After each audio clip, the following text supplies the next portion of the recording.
This meeting is being recorded.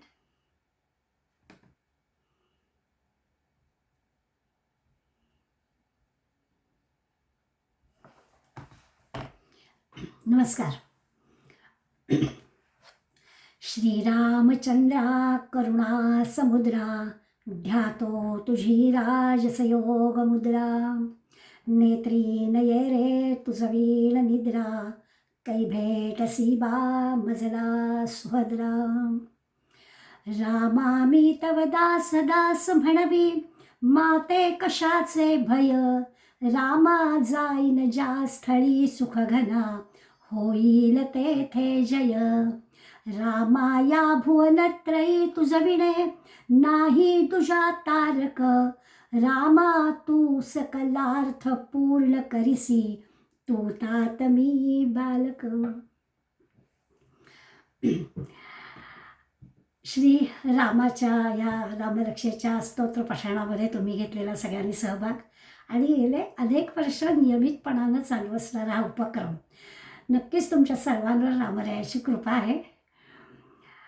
नुकतीच रामजन्म झाला, त्यामुळे त्याचं औचित्य साधून आपण हा 24 तासाचा कार्यक्रम केला आणि आज त्या निमित्तानं रामाविषयीचं अधिक काहीतरी आपण आपल्या रोजच्या आचरणात काय आणता येईल असा विचार करून विषयच घेतला रामादिवत वर्तितव्यम. याचा अर्थ रामासारखं माझं वर्तन असावं. आता रामासारखं माझं वर्तन असावं तर रामाला आम्ही देव मानतो. देवासारखं देवाला जमेल ते आम्हाला कसं जमणार असं स्वाभाविकच तुमच्या आमच्या मनात येतं की आमच्या काही बसकी बात नाही आहे. हे ठीक आहे, भगवंताचं आहे तर भगवंताला ठीक आहे, आम्हाला नाही जमणार. पण तसं नाही आहे. आपण सुरुवातीलाच विषयाची सुरुवात करण्यापूर्वी आपण असं पाहू की वाल्मिकी रामायणामध्ये एक प्रसंग दिलेला आहे आणि त्याच्यामध्ये प्रत्यक्ष राम असं म्हणतायत की मला दशरथ पुत्र राम मानव रूप समजा. विषय असा आहे की महर्षी वाल्मिकीजी जेव्हा म्हणजे असं आहे की 200 रामायणं आपल्याकडे अलीकडल्या काळापर्यंतचा विचार केला तर झालं. त्या सगळ्या रामायणांचा आपण विचार करायसाठी ज्यांनी आपल्या कल्पनेनी रामाला अधिक मोठं करण्यासाठी खूप काही गोष्टी याच्यामध्ये घातल्या. आपण मूळ वाल्मिकी रामायणाचा फक्त विचार करणार आहोत. त्यामुळे मूळ वाल्मिकी रामायणाची जी कथा आहे त्याचा जर आधार घेतला तर सुरुवातीचीच एक गोष्ट स्पष्ट करू आणि मग आपण पुढे जाऊ की श्रीराम हा अगदी आपल्या दृष्टीने अवतार पुरुष, भगवंत, परमेश्वर, परमात्मा, निर्गुण, निराकार वगैरे वगैरे असं किती जरी म्हटलं तरी वाल्मिकींच्या रामकथेमध्ये रामाचं मानव रूप आहे. हां, तो पुरुषोत्तम आहे, आदर्श राम आहे, पण मानव रूपातला आहे. आणि त्यामुळे वाल्मिकींची जी रामकथा आहे ते नरकरणी करे तो नरका नारायण हो जाय अशा सूत्रांनी आहे. सगळ्या आदर्शाच्या गोष्टी किंवा सगळे जे भगवंतांनी गीतेमधल्या 16व्या अध्यायात दैवी गुण सांगितले त्या सगळ्या दैवी गुणांचा रामामध्ये स्वाभाविकच भाग आहे आणि त्या सगळ्या दैवी गुणांचा खरोखर उपयोग करून रामाचं आदर्शत्व आपल्यासमोर आहे. त्यामुळे एकीकडे माणूस म्हटल्यावर माणसाच्या सगळ्या मर्यादा किंवा आपण म्हणू आपल्या सगळ्या माणसाच्या उणीवा ह्या पण स्वीकारलेत आणि तरीही या सगळ्या गुणांच्या सहाय्यानं त्यांनी त्या सगळ्या लीला करून लीला वाटतील अशा आदर्शवत गोष्टी करून दाखवल्यात. म्हणजे असं झालं की रावण वधानंतर जेव्हा आपण सगळे देव रामाला भेटायला येतात आणि ते सगळे देव रामाला साक्षात परमेश्वर म्हणतात. त्यावेळेला 87 दिवसाचं सलग युद्ध झालेलं आहे आणि 87 दिवसाच्या सलग युद्धानंतर थकलेल्या अवस्थेत श्रीराम असं म्हणतात की आत्मानं मानुषम मन्ये रामम दशरथात्मजम. सगळ्या देवांना उद्देशून त्यांनी सांगितलं की मी माणूस आहे, दशरथाचा पुत्र आहे. आता ही जी काही रामाची कथा आपण पाहणार आहोत ही एका मानवाची कथा आहे आणि एका पराक्रमी आदर्श मानवाची उत्तम पुरुषोत्तमाची अशी ही कथा आहे. सर्वोच्च गुण असणाऱ्या या रामाची कथा आहे. आता ना तो राम आपल्याला अधिक निकटचा वाटतो. देव, भगवंत, परमेश्वर, परमात्मा वगैरे वगैरे म्हटलं की तो राम वेगळा आणि मी वेगळे. आता तो मला माझा राम एकेरी संबोधण्याचा तो राम, दशरथाचा मुलगा राम असा मला पराक्रमी आहे, उत्तम आहे, आदर्श आहे, सगळं मान्य आहे, सर्वोच्च गुण त्याच्याजवळ आहे.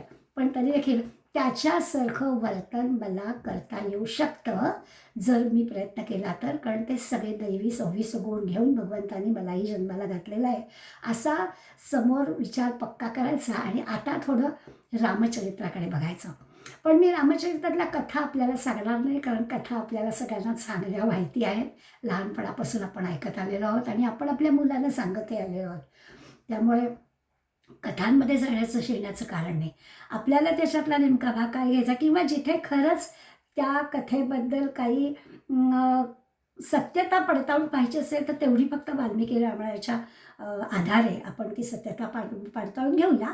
पण बाकी कथेमध्ये आपल्याला शिरायचं की आवश्यकता नाही. आपण असं पाहू की वसिष्ठांच्या आश्रमामध्ये राम विद्याभ्यासासाठी गेला आहे. बाकी आता काही जन्मापासूनच्या कथांची गरज नाही, आपल्याला रामाच्या गुणांचा विचार करायचा आहे. त्यामुळे लगेचच आपण पाहू की वसिष्ठांच्या आश्रमात राम विद्याभ्यास करतायत. आता विद्याभ्यास करताना मला आवर्जून आपल्याला सांगावं असं वाटतं, आश्रमामध्ये विद्याभ्यास करायला गेलेला राम हा राजपुत्र नाही आहे. तो सगळ्या आश्रमवासी पुत्रांसारखा तिथे राहतो आहे. तिथे जे काही करायचं आहे ते सगळेच्या सगळे कार्यक्रम सर्व आश्रमातली मुलं जशी करत आहेत तसाच तो करतो आहे. म्हणजे आश्रमात राहत असल्यामुळे चटईवर झोपतो आहे, गुरुदेवांची सेवा करतो आहे, त्याचं व्रतस्थ आचरण आहे, सगळ्या नियमांचं काटेकोर पालन तो करतो आहे. एका अर्थाने असं म्हणूया आपण की सत्यम वद धर्मम चर स्वाध्यायात मा प्रमदः अशा ज्या सगळ्या गोष्टी सगळ्या अभ्यास करताना करायच्या आहेत त्या सगळ्या राम करतो आहे. मातृदेवो भव, पितृदेवो भव, आचार्य देवो भव असं पण म्हटलं आहे. आणि मग पुढे म्हटलं आहे कुशलात न प्रमादितव्यम. याचा अर्थ असा आहे की ज्या कल्याणकारी गोष्टी आहेत, ज्या हितकारी गोष्टी आहेत, त्या हितकारी गोष्टींकडे जराही दुर्लक्ष करू नकोस. किंवा पुढे म्हटलं आहे भृत्यही न प्रमादितव्यम. म्हणजे हे जे काही ऐश्वर्य आहे, उन्नती आहे, ती वाढवायचीच आहे. ती वाढवण्यासाठी कुठल्याही प्रकारचा आळस करू नको. हे जे सगळे सद्गुरूकडून शिकलेल्या गोष्टी आहेत त्या सगळ्याचं तो पालन करतो आहे. आता तुलना आपण करायची नाही, पण क्षणभर आपण विचार करू की आश्रमात आता मुलं जात नाहीत, आपली हॉस्टेलमध्ये राहतात. हॉस्टेलमधल्या असणाऱ्या सगळ्या ज्या काही नियम आहेत त्या नियमांचं ते पालन करताना ज्यांचा किस्सा गरम आहे वगैरे वगैरे ती मंडळी काय करतात त्याच्याबद्दल नको. पण आपण असं म्हणूया की रामासारखं जर आचरण करायचं असेल तर मग विद्यार्थी दशेत असणाऱ्या विद्यार्थ्यांनी रामासारखं आचरण करण्याचा आटोकाट प्रयत्न करावा. तर रामासारखे जे काही गुण त्याला जे मिळालेले आहेत तसे आपल्यामध्ये पण येतील. पण ज्या त्या आश्रमामध्ये ज्या त्या पद्धतीचंच काम केलं पाहिजे. त्यामुळे हा जो काही विद्यार्थी दशा आहे त्या विद्यार्थी दशेमध्ये म्हणजे विचार स्वातंत्र्य असलं तरी आचारावर आपल्या नियंत्रण असलंच पाहिजे असा प्रकारे विचार केला. माऊलींनी या संदर्भात एक छान ओवी म्हटली आहे, आपल्या सगळ्यांना परिचय. मार्गाधारे वर्तावे, विश्व हे मोहरे लावावे, अलौकिका नोहावे लोकांप्रती. पुढे पुढे रामाचं जे आपल्याला उत्तम पुरुषोत्तम राम, लोकाभिराम राम असं जे पुढे पुढे आपण वर्णन पाहणार आहोत त्याचं लक्षात घेतलं तर इथेच बीज आपल्याला मिळतं. वसिष्ठांनी जे काही रामाला शिकवलं आहे तर थोरांच्या सगळ्या सन्मार्गानं वागायचं, लोकांनाही धर्माच्या सरळ मार्गाला लावायचं आणि एवढं सगळं करून सामान्य जनामध्ये आपण काहीतरी वेगळे आहोत असं पण वाटू द्यायचं नाही. अशा दोन्ही गोष्टी सांभाळायच्या आणि त्या इतक्या विद्यार्थी दशेपासूनच सांभाळायचे. म्हणून स्वाध्याय महाप्रबोधा असं म्हटलं. बरं, दुसरं असं की शिक्षण पूर्ण झाल्यावर घरी आल्यावर तो अभ्यास चालू ठेवायचा आहे असं नाही झालेलं. म्हणजे वसिष्ठांच्या आश्रमामध्ये सगळ्या वेद उपनिषदांचा अभ्यास झाला, लोकहिताचं शिक्षण घेतलं, इकडे पराक्रमाच्या सगळ्या गोष्टी म्हणजे युद्धकला पण सगळ्या शिकल्या, रथ कसा चालवायचा, अगदी हत्तीवर हे कसं व्हायचं, घोड्यावरती स्वार कसं व्हायचं, इतकं कशाला मोडलेले रथ कसे दुरुस्त करायचे. म्हणजे गमतीनं असलं तरी खरं आहे. जर का त्यावेळेला घोड्यांवर हत्तींवर बसून लढाई करायची होती आणि म्हणून तो रथ पण सगळा आपला चांगला पाहिजे, हत्ती घोडे पण व्यवस्थित पाहिजे. आज आम्ही समजा आमच्या सोयीसाठी गाड्या वापरतो, गाड्यांमधली सुद्धा आम्हाला सगळी माहिती पाहिजे. हो, आपण रामाच्या गुणांचं वर्णन करतोय तर ज्या वेळेला जी गोष्ट आपण वापरतोय त्यातली सगळी माहिती पण आपल्याला पाहिजे. त्या वशिष्ठांच्या आश्रमामध्येच मोडलेले रथ दुरुस्त कसे करायचं शिक्षण रामाला मिळालेलं आहे. सांगोपांग धनुर्विद्येचा अभ्यास रामाचा झालेला आहे. हे सगळं शिक्षण या आश्रमामध्ये घेतलं आहे आणि अयोध्येत गेल्यावर पण ह्या सगळ्याचा सराव ही सगळी मंडळी करत होती असं आपल्याला दिसतंय. आता हळूहळू आपण पुढे पुढे घ्यायचं लक्ष आहे की आता हे काही रामासारखं आचरण करणं काही अवघड आहे का हो? नाही आहे. विद्यार्थी दशेमध्ये राम ज्या पद्धतीनं अभ्यास करत होता, अभ्यासात बदल झाला असेल. तुमच्या काय आश्रमात न जाता आपण आता देशोविदेशी कुठे शिक्षण घेण्यासाठी जात असो, अभ्यासाच्या विषयात बदल झाला असेल. पण विद्यार्थी म्हणून जे जे काही करायचं होतं ते सगळं आजही त्या विद्यार्थ्याला करायला हवं असं जर मानलं तर मग रामाच्या जवळ अष्टाईस गुण, रामासारखी वर्तणूक करणं काही चुकीचं नाही आहे. किंबहुना ज्या विषयामध्ये आपल्याला जे मिळवायचं आहे ते मिळवण्यासाठी या सगळ्या गुणांची आवश्यकता आहे असं पण आपल्याला दिसेल. आणि म्हणून वारंवार लक्षात ठेवायचं, रामादिवत, रामासारखं वर्तितव्य, मला रामासारखं वागायचं आहे, रामासारखं मला आचरण करायचं आहे. थोडंसं आणखीन पुढे जाऊयात आपल्याला काय, मी मगाशी म्हटलं की सगळ्या कथा काही सांगणार नाही आहे, त्यामुळे काही काही प्रसंग असे थोडेसे पुढे मागे सुद्धा होतील, पण जे जे काही आवश्यक असतील त्या त्या गोष्टींचा म्हणजे त्या वर्तणुकीच्या दृष्टीने काय येईल तसं मी सांगत राहील. जसं आपण म्हणतो की रामाला राज्याभिषेक होईपर्यंतच्या सगळ्या कथा म्हणजे ह्या मिथिलेहून राम आले आणि मग दशरथाला वाटायला लागलं की आता रामाला राज्याभिषेक करावा. त्यांनी सगळ्या अयोध्येतल्या लोकांचा पण विचार घेतला, सगळ्यांनीच या गोष्टीला मान्यता दिली. भरत शत्रुघ्न आजोळी का गेले होते किंवा त्यावेळेला आणखीन एक सगळ्यांना माहिती आहे, फक्त आठवण करून देते की फक्त दशरथालाच माहिती असणारी एक गोष्ट होती की आपल्याला सगळ्यांना की एवढा महत्त्वाचा विषय राज्याभिषेकासारखा आणि भरत शत्रुघ्नाला का बोलावून घेतलं नव्हतं असा प्रश्न मनामध्ये येतो. त्या संबंधीचं नेमकं काय होतं की दशरथानं कैकेयीच्या वडिलांना नेमका काय शब्द दिला होता, कैकेयीनं मदत कशी केली होती, कैकेयीला दशरथानं वर कोणते दिले होते, या सगळ्या एकूण प्रसंगांनी जर आपण विचार केला तर असं नाही होत की ह्या सगळ्या म्हणजे रामाला वनात जायला लागेपर्यंतच्या गोष्टींमध्ये रामाच्याकडून काहीच चुकीचं घडलेलं नाही आहे. तरी देखील सगळं जे काही म्हणजे राज्याभिषेकाऐवजी वनात जायला लागणं हे सगळं त्यालाच भोगावं लागलेलं आहे. घटना अशा सगळ्या घडून गेलेल्या आहेत, त्या सगळ्या इतरांच्या संदर्भातल्या आहेत. पण करायचं आहे मात्र इथे वाल्मिकीने एक छान श्लोक लिहिला आहे, गुरुश्च राजाच पिताच वृद्ध क्रोधात प्रहर्षात अथवापि कामात. अगदी कुठेही असू द्या, पण वडील, राजा, सद्गुरू, वृद्ध मंडळी, मोठी माणसं या सगळ्यांवरती म्हटलं आहे, यत व्यादिशेत कार्यमवेक्ष धर्मम कस्तम न कोरियात अनुसृती. म्हणजे सगळ्या ह्या मोठ्या लोकांच्या आज्ञेचं पालन करणं हा लहानांचा धर्मच असतो. म्हणजे ह्या सगळ्या आत्ता जो काही आपण मिथिलेहून मंडळी परत आल्यापासून वनात जायला सांगितली पर्यंतचा ज्या काही एका घटना घडल्या त्या सगळ्या घटनांचा विचार केला तर वाल्मिकी सांगतात की रामाने आज्ञेचं पालन केलं आहे. आपल्या वडिलांच्या आज्ञेचं पालन, मोठ्यांच्या आज्ञेचं पालन करणं हा लहानांचा धर्म आहे. मी ह्या श्लोकापाशी आणि नेहमी ह्या विचाराशी अडते आणि असं वाटतं की आता अलीकडल्या पिढ्यांना आपल्या मुलांना मोठी माणसं सॉरी म्हणतात अनेकदा, इतकी वेळ येते की अरे बाबा नको, सॉरी पुन्हा नाही. अरे हे काय, इथे आपल्याला स्पष्टपणानं वाल्मिकी सांगित आहेत की सगळ्यांनी आपल्यापेक्षा मोठ्या आणि सगळ्या राजे, वडील, मोठी माणसं, वृद्ध माणसं ह्या सगळ्या माणसांच्या आज्ञेचं पालन करणं हा लहानांचा धर्मच आहे. एवढी आयुष्यात जरी गोष्ट आपण ऐकली ना, रामासारखं वागणं म्हणायचं आहे तर आपल्या मोठ्यांचं ऐकायचं, तर तरीसुद्धा आपलं आयुष्य चांगलं होईल. तिथे रामाचा तर निश्चयच आहे. खरं तर आता दशरथांनी दिलेल्या शब्दासाठी म्हणून राम वनवासात निघालेले आहेत.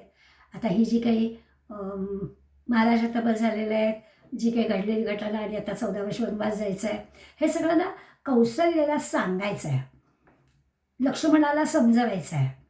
हे सगळं करताना श्रीराम कणखर दिसतात आपल्याला. रामासारख्या वर्तणुकीच्या वेळेला आलं की मी आता पहिली गोष्ट विद्यार्थ्यांची म्हणून सांगितली, दुसरी गोष्ट मोठ्यांचं ऐकावं ह्याच्यासाठी सांगितली. आता थोडा राम अधिक जबाबदारी आहे विवाह झालेला आहे आणि आता जो प्रसंग आला आहे त्यावेळेला आपल्या आईला, आपल्या भावाला आणि आता या दोघांना जे काही घडलं ते सांगताना राम कणखर आहेत. परंतु जेव्हा ते सीतेच्या महालात जात आहेत, सीतेच्या महालात जाऊन राम अस्वस्थ पण होत नाही आहेत, बोलतही नाही आहेत, खांबाला टेकून उभे आहेत. सगळं जे की आत्तापर्यंत धैर्य साठवलेलं होतं ते धैर्य जणू काही गळून पडलेलं आहे. जानकीला बघताच आता महर्षी वाल्मिकी ह्या प्रसंगाचं खूप छान वर्णन करतात. म्हणजे रामाला जानकीच्या महालात आल्यावर हे असं का व्हावं? एकच विचार रामाच्या मनात आहे की मी 14 वर्ष वनवासात जातोय, त्यावेळेला सीता हे दिवस कसे काढणार? माणसाला आपलं मन जसं आहे तसं, मनात जे जसं येत आहे तसं मोकळं करण्याची एकमेव जागा हे पत्नी असते. उलट पक्षी पण पत्नीला सुद्धा आपल्या मनातलं जे काही आहे ते सांगण्याची जागा पती असते. हे लक्षात ठेवलं पाहिजे या प्रसंगातून. हे विशेष नातं आहे आणि या विशेष नात्यामुळे वाल्मिकी सांगतायत की इथे गेल्यानंतर इथे आपल्याला राम मनुष्य आहे, मानवी रूप आहे, याची एक मनाला आपल्याला आधार मिळतो की हो. वाल्मिकी जर असं वर्णन करतात की बाकी ठिकाणी त्याचं धैर्य होतं, कौशल्याला त्यांनी सगळं सांगितलं, लक्ष्मणाला त्यांनी समजावलं, पण सीतेच्या महालात मात्र असं झालं.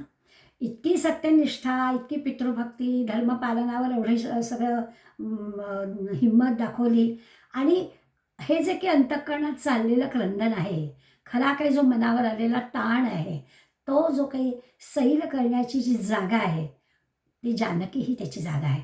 आणि म्हणून हे जे काही पती पत्नीचं नातं आहे हे आपण रामाच्या आणि जानकीच्या नात्यातून शिकायचं आहे. वर्तणूक कशी असायला हवी किंवा रामाने वर्तणूक कशी ठेवली, तर असा विश्वास ह्या पती पत्नीच्या नात्यामध्ये असेल तर मग स्वाभाविकच मनातलं जे काही क्रंदन आहे, मनातले जे काही क्लेश आहे, जे की व्यथा आहे, ती व्यथा हलकी व्हायला उपयोग होतो. आणि मग दोघांचा जो काही संवाद आहे तो सगळं आपल्याला माहिती आहे, त्याच्यामध्ये काही शिरायचं कारण नाही. मला निदर्शना आणून द्यायचं तर हेच की हे जे पती पत्नीचं नातं आहे की आपल्या मनातलं तसं जे आहे ते सांगण्याची एकमेव जागा. बाकी अन्य सगळ्या ठिकाणी किती सांगायचं, काय सांगायचं हे ठरवावं लागतं. पती पत्नींच्या नात्यामध्ये इतका मोकळेपणा असला तरच दुःख, व्यथा ही हलकी होते.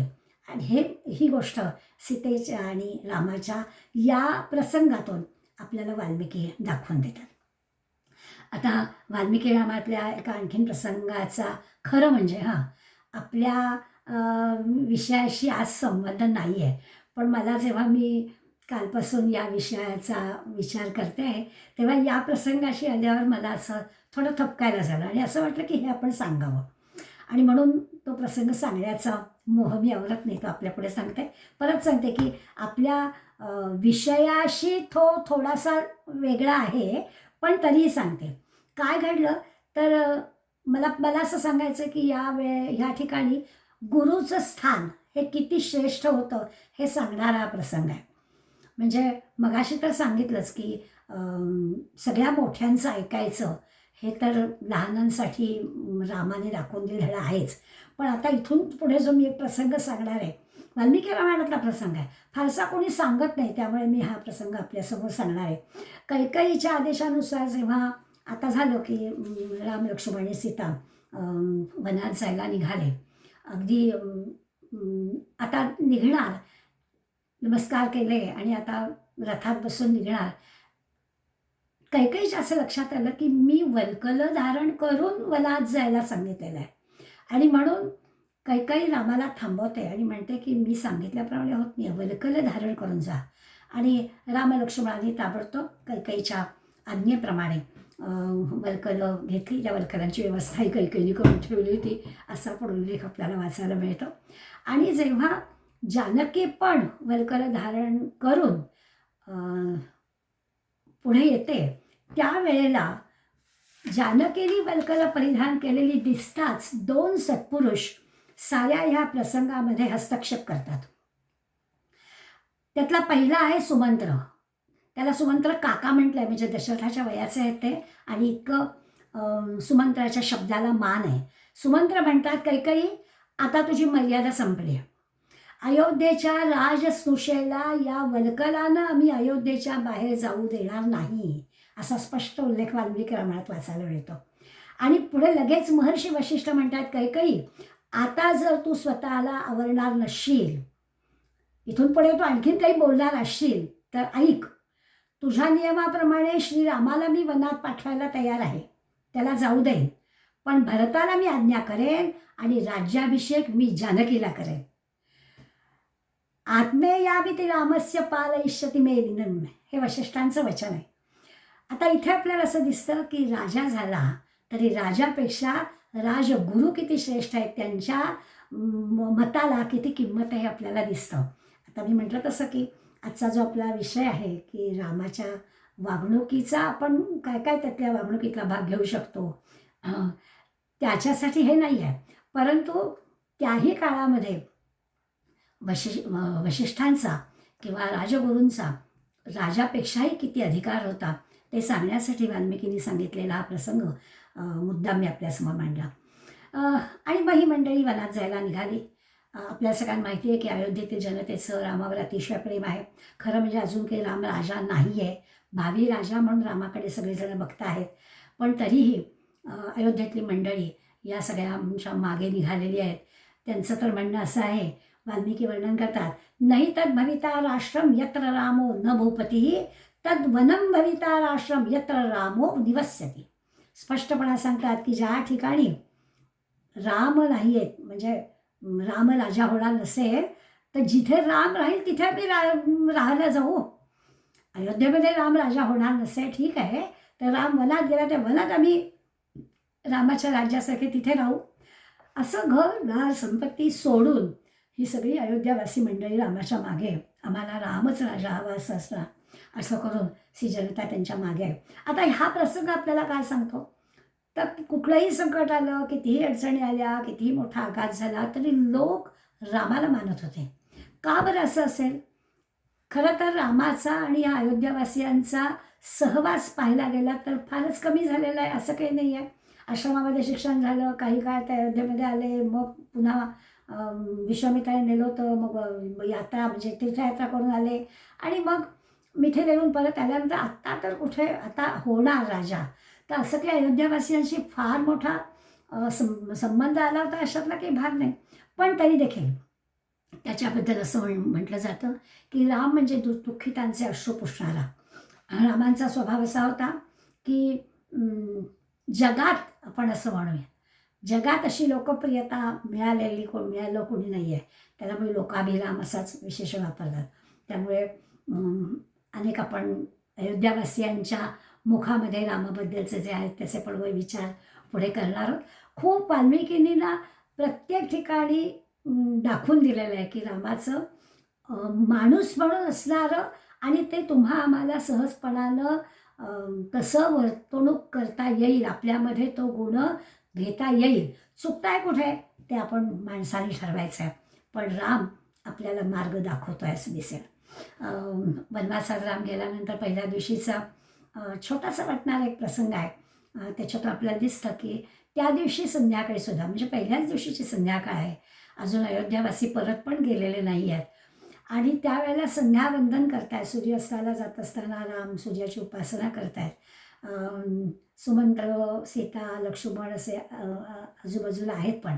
आणि अचानक खरं म्हणजे डोळ्यात अश्रू येत आहेत रामांच्या आणि लक्ष्मण विचारत आहेत, लक्ष्मणाच्या खांद्यावर हात ठेवून राम असं म्हणत आहेत की अरे मला ना बाबांची खूप काळजी वाटते, बाबांची फार आठवण येते. आणि एरवी काळजी वाटली नसती, पण आज भरत पण अजून अयोध्येत नाही आहे आणि त्यामुळे आम्ही साशंक आहे, या अयोध्येचं आपल्या काय होणार असं. आता हे जे काही रामाचं लक्ष्मणाशी बोलणं आहे ना, ते असं वाटतं की अरे हे अगदी माणसासारखं आहे बरं का. माणूस असंच काहीतरी निर्णय घेतो, आपला योग्यच आहे निर्णय असं म्हणतो आणि मग कुठेतरी असं वाटतं की आपलं काही चुकत तर नाही आहे. त्यामुळे राम दुःखी आहे आणि ते दुःख तो आपल्या भावाशी व्यक्तही करतो आहे. वाल्मिकींचा राम लक्ष्मणाला सांगतो आहे आणि मग पुढे असं ते म्हणत आहेत की अरे माझं आत मन जसं दुःखी आहे ना, तसा निसर्ग पण मग कसा तसाच दिसतो आहे मला. भोवतालचा सगळा निसर्ग, त्या अरण्यसुद्धा जणू काही रडतंय असं वाटतं.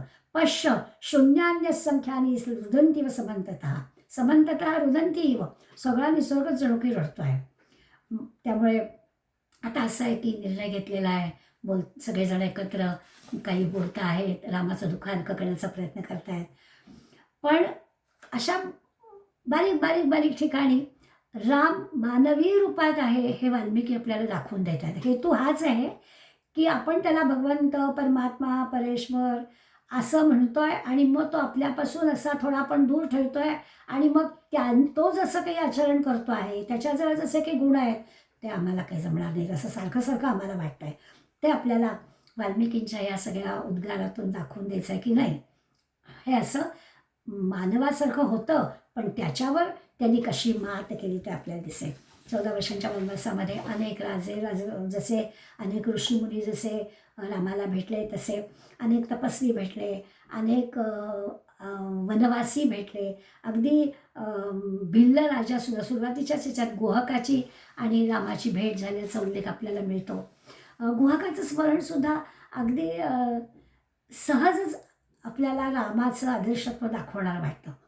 म्हणजे रामाचा स्वभाव ह्याच्यातून कळतो आणि वाल्मिकी ह्या अशा संवादातून रामाचं वेगळेपण कसं आपल्याला दाखवतात बघा. खरं तर आहे की जेव्हा केव्हा अयोध्येमध्ये राम आहेत त्या वेळेला क्षत्रिय आहेत, त्यावेळी क्षत्रिय असणाऱ्या रामाने युद्धाच्या किंवा वनामध्ये जाऊन क्षत्रिय म्हणून सरावासाठी असे ते गेलेले आहेत शिकारीला वगैरे, असा आपल्याला उल्लेख सापडतो. तर त्या गुहकाची आणि रामाची पूर्वी ओळख झालेली आहे. पण आत्ता असं झालं आहे की प्रत्यक्ष जेव्हा राम वनवासात येताना या ठिकाणी आलेत भिल्लाच्या गावामध्ये, म्हणजे त्यावेळेला त्यांची जी भेट झाली आहे, त्या भेटीच्या वेळेला दोघांचा जो संवाद आहे तो मोठा आश्चर्यजनक आहे. हा भिल्लांचा राजा आहे. पूर्वी भेट होऊन सुद्धा आता भेट झाल्यानंतर राम त्या गुहकाला त्याची माहिती विचारतो आहे. गुहकाला अयोध्येतल्या सगळ्या घटना खरं म्हणजे कळली आहेत. रामाची काही चूक नसताना या सगळ्या गोष्टी रामाला भोगाव्या लागत आहेत हेही गुहकाला कळलेलं आहे. पण तरीसुद्धा गुहकाला आपलं काहीच राम सांगत नाही आहे आणि तो गुहकाची चौकशी करतो आहे. त्याचं मोठं आश्चर्य गुहकाला वाटतं आहे. आता इथे रामाचं वेगळेपण आपल्या लक्षात येईल. आम्ही जरा कल्पना करून बघूया की आपण 2 मित्र बऱ्याच दिवसांनी भेटल्यानंतर आपलं कितीही जरी काही दुःख कष्ट असलं तर ते बाजूला ठेवून आपण त्याचा आधी विचार करतो का? इथे राम आपल्याला आदर्श असून सुचवून सांगतायत की काय केलं पाहिजे. तर रामासारखं गुहकाला पाहताच आनंद पण झाला आहे, आपलं दुःख जरा बाजूला पण गेलं आहे, त्याला जवळ बसवून घेतलेलं आहे, त्याचं मोठं क्षेमकुशल विचारतायत, त्याच्या घरच्या लोकांची चौकशी करतायत. हे बघून गुहकाच्या डोळ्यातच पाणी आलं आहे. आणि मग गुहक जे सांगतो आहे रामाला, तो म्हणतोय की तुम्ही असं करा, ते जाऊ द्या अयोध्येचं, मी तुम्हाला माझ्याच इकडे राज्य देतो, इथेच तुम्हाला राज्याभिषेक करतो. इतकं गुहकाचं याच्यावर प्रेम आहे. खरं तर विचार करायला लागलं तर अशी दुसऱ्याबद्दलची अत्यंत कनवाळूपणानं चौकशी करताना स्वतःचं मन किती अस्वस्थ आहे, पण तरी देखील मित्राचं कुशल विचारलं. अशा छोट्या छोट्या प्रसंगातून रामाचं वेगळेपण पण आणि मानवी रूप पण असं दोन्ही आपल्याला अभ्यासता येतं असं दिसतं. मी आता म्हटलं तसं की या सगळ्या अगदी लंकेला जाईपर्यंतच्या या सगळ्या प्रवासामध्ये अनेक मंडळी रामाला भेटली आणि त्या प्रत्येकाच्या भेटीमधून आपल्याला रामाचं जे एक वेगळेपण आहे, त्यातले रामाचे जे गुण आहेत त्या गुणांची यादी करता येईल. खूप काही सगळ्या कथेत शिरत नाही, पण आपल्याला कळलं की आत्तापर्यंत जे की आपण पाहिलं की अगदी विद्यार्थी दशकपासून ते आता आपण ह्या ह्याच्यामध्ये प्रवासामध्ये अरण्यवासामध्ये सुरुवात केली, तिथपर्यंत दिसलं की भावाभावांचं प्रेम किती आहे. अगदी भरत परत घेऊन जायला आलेला होता रामाला, सगळ्यांना आपल्याला कथा माहिती आहे. आणि भरताबरोबर सगळे मंत्रीगण पण आले होते, शत्रुघ्न पण बरोबर होता. आणि या भरताबरोबर आलेला असताना सुद्धा किती राम पटवून देत आहेत.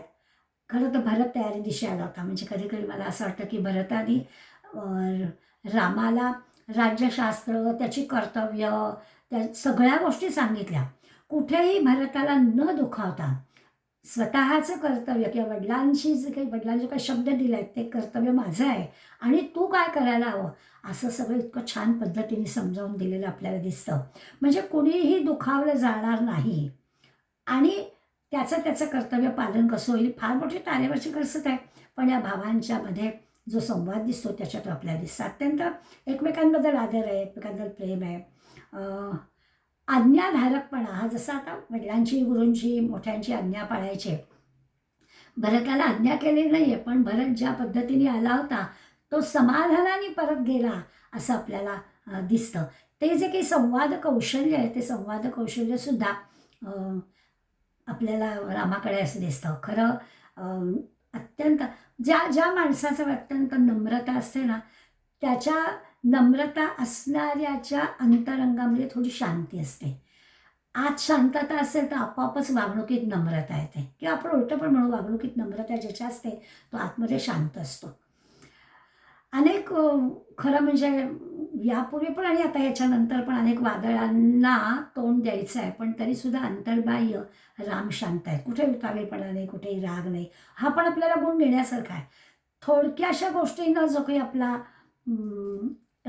रागा होतो तो न होता रामापुढे एवढ्या सगळ्या संकटांची जशी काही मालिका आहे तरी देखील शांत आहे. म्हटलं तर अत्यंत पराक्रमी आहेत. म्हणजे इकडे पराक्रम पण आहे, हिंमत दाखवून जर काही वेगळं करायचं ठरवतं करण्याची क्षमता पण आहे.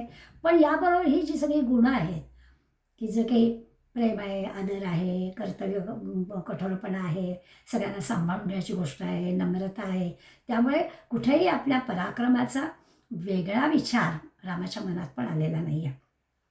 वाणी अत्यंत मधुर आहे. कुणीही कधीही कुठल्याही बाबतीमध्ये दुखावलं जाणार नाही याची काळजी घेतली आहे. आता हा तर आपल्यासाठी किती महत्त्वाचा विषय आहे. गोड सदा बोलावे. गोंदवलेकर महाराज म्हणतात तेवढ्या गोड बोलण्यावर सगळं होतं. गोड सदा बोलावे, द्यावे घ्यावे, जनांचे सांगावे. त्या एका गोड बोलण्याने सगळी कामं होत असतात. खरं म्हणजे अत्यंत सुमधुर वाणी हवी ती आहे.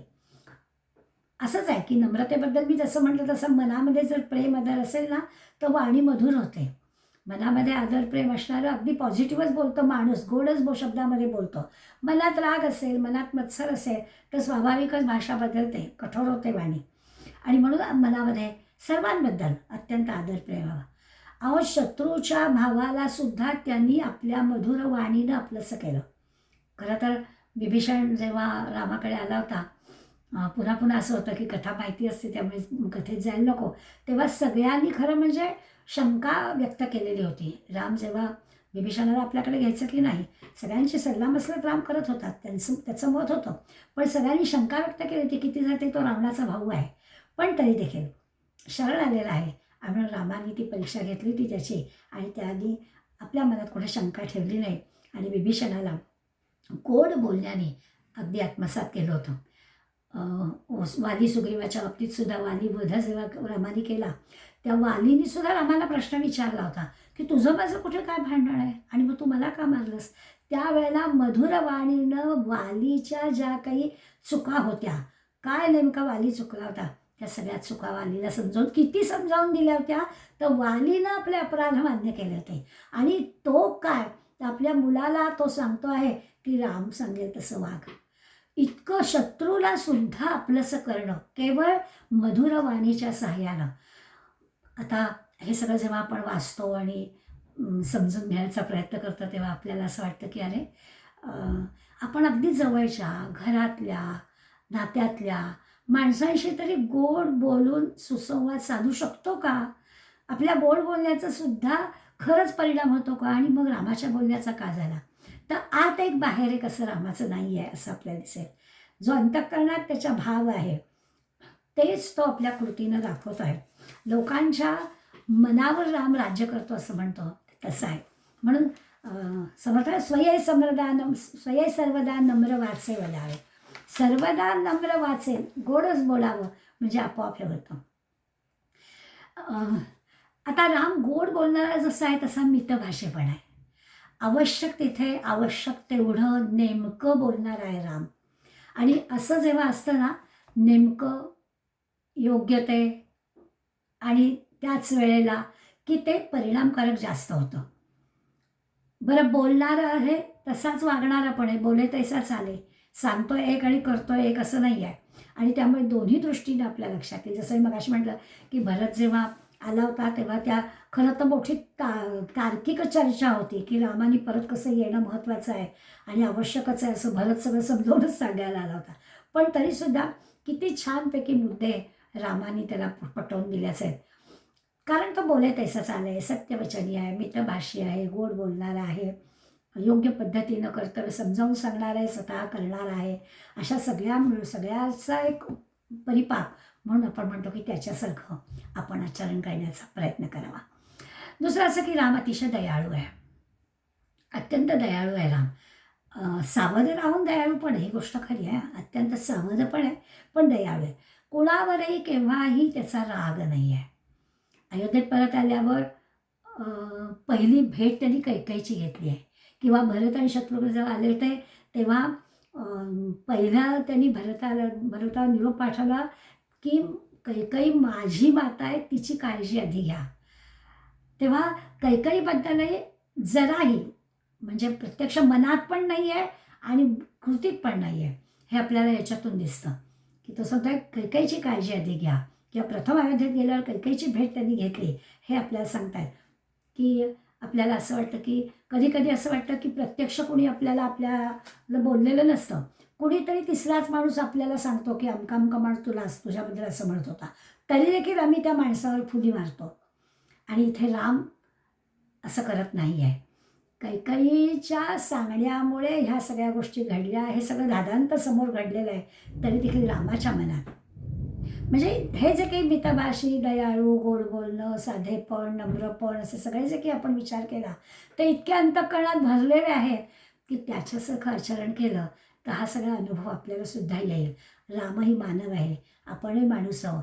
रामाला सगळे दैवी गुण मिळालेले आहेत, भगवंताने आपल्याला पण दैवी गुण दिलेले आहेत. असा सगळा विचार आपण करायला हवा. विभीषणाच्या बाबतीत जसं नुसतं आपलंसं केलं असं नाही, रावणाच्या वधानंतर राज्य पण दिलं, हेही केलं. आणि आणखीन एक महत्त्वाची गोष्ट विभीषणाच्या मनात रावणाबद्दल राग होता की हो, पण रामाने त्याला पटवून दिलं की मरणांतानी वैराणी, आता वैर नाही आहे. आता त्याचा जो काही हे करायचं आहे तो अग्नी द्यायला पण तूच गेलं पाहिजे. पुढे राम असं म्हणतात की तू नाही गेलंस तर मी करेन. अशा पद्धतीनं राम शत्रूवर सुद्धा अत्यंत दया दाखवणारा असा अंतःकरणामध्ये दया असणार आहे. इकडे अंतःकरणात दया आहे पण कोदंडधारी आहे. त्यामुळे मी मगाशी सावध पण आहे, दया आहे पण सावध पण आहे. हातामध्ये शस्त्र पण त्याच्या आहे. कुठेही दुर्बलांवर अन्याय होईल असं काहीच वर्तणूक केलेली नाही आहे. पण त्या शत्रूला त्याच्या चुकीची जागा दाखवण्याचं काम पण करण्यासाठी कोदंडधारी आहे. अगदी सुरुवातीच्या काळात विश्वामित्रांच्या बरोबर जेव्हा सुरुवातीला गेला, काही युद्धाचा खरा म्हणजे अनुभव नव्हता. त्राटिकेचा जो पहिला वध रामाने केला त्यावेळेला विश्वामित्र त्याला सांगतात की आता जी ही राक्षसीन तुला दिसते ना ती त्राटिक आहे. आणि मग शास्त्र आपल्याला काय सांगतं, क्षत्रियाचे नियम काय आहेत, तर स्त्रीवरती शस्त्र उचलू नये असं खरं म्हणजे सांगतं. पण तसं न होता काय करायला हवं तर राम स्पष्टपणानं सांगतात